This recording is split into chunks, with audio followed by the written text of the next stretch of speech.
అందరికీ స్వాగతం సుస్వాగతం. ఈరోజు అందరికీ కూడా శుభాకాంక్షలు. మన పాఠశాల నందు ఈరోజు చాలా మంచి శుభదినం.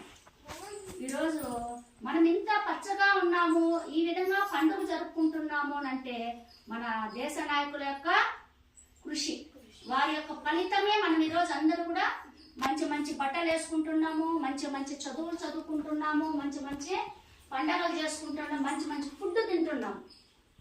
ఇష్టంగా ఇవన్నీ పిల్లలందరికీ గణతంత్ర దినోత్సవ శుభాకాంక్షలు.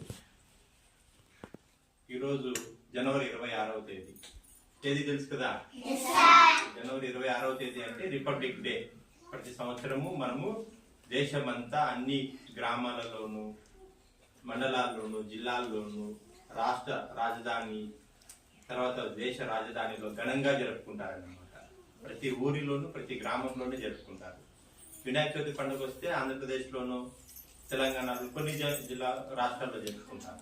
రంజాన్ కొంతమంది జరుపుకుంటారు. కానీ కులమత భేదాలకు అతీతంగా రిపబ్లిక్ డే తర్వాత ఆగస్టు 15 స్వాతంత్ర దినోత్సవాన్ని జరుపుకుంటాము. ఎందుకు జరుపుకుంటాము అంటే మేడం గారు చెప్పినారు, మనకు స్వాతంత్రం వచ్చింది 1947వ సంవత్సరము ఆగస్టు 15వ తేదీ. అంతకుముందు సుమారు 300 సంవత్సరాలు బ్రిటిష్ వాళ్ళు పరిపాలించారు.